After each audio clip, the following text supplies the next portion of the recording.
J'ai longtemps cru que j'étais en retard sur la vie, sur les autres, en retard sur le bonheur, comme si le train du monde m'était passé dessus pendant que je dormais. Je me réveillais tous les matins avec un poing dans la gorge, comme si je devais m'excuser d'exister. J'avais peur d'ouvrir les volets, peur de croiser les regards, ces regards qui ne te voient jamais vraiment, ces regards qui te traversent, te percent, te jugent, te classent comme des lasers de supermarché.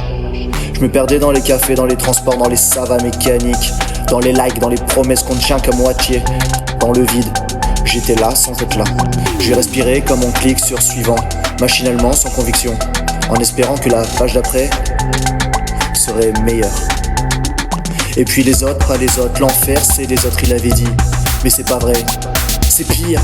C'est pas qu'ils sont l'enfer, c'est qu'ils te rappellent en permanence le tien, ton vide à toi, tes failles, tes complexes, ta petite misère intime que tu camoufles derrière un sourire propre. Ils te tendent un miroir que t'as jamais demandé, un miroir qui déforme tout, qui grossit tout. Arrête, et toi t'essaies de rester digne. Tu fais le clown, le gentil, le poli. Tu t'écrases en espérant être aimé.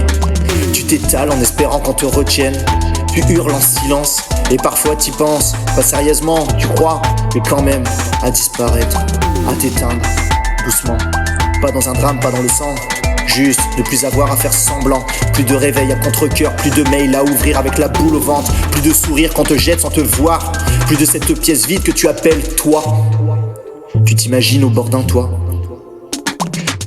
Pas pour sauter, juste pour sentir ce qu'il reste d'air dans tes poumons. Tu t'imagines qu'on te cherche, qu'on t'appelle, qu'on pleure, qu'on comprend enfin que t'étais là, que t'existais, qu'ils ont tous loupé un truc en toi. Mais personne appelle, personne vient.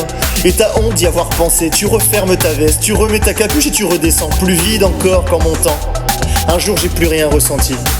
Même plus de rage, même plus de honte, juste une sorte de calme trop calme.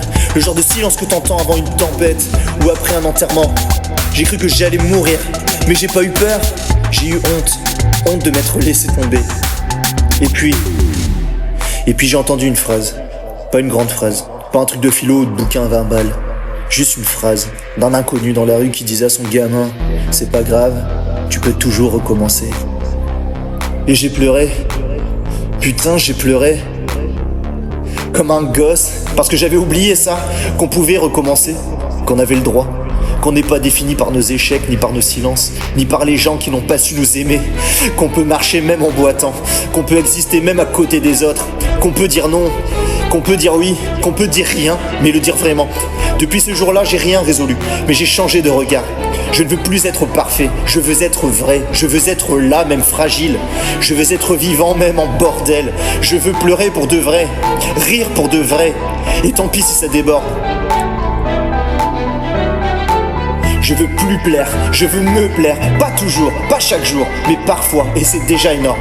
Je sais pas où je vais, mais je sais que j'y vais, en marchant et pas en fuyant. Et si t'écoutes ça, si tu te reconnais quelque part dans ces mots, alors je veux juste que tu te rappelles d'un truc, tout con, mais vital. C'est pas grave, tu peux toujours recommencer. Tu peux toujours recommencer. Tu peux toujours recommencer. Tu peux toujours recommencer. Tu peux toujours recommencer. Tu peux toujours recommencer. Tu peux toujours recommencer.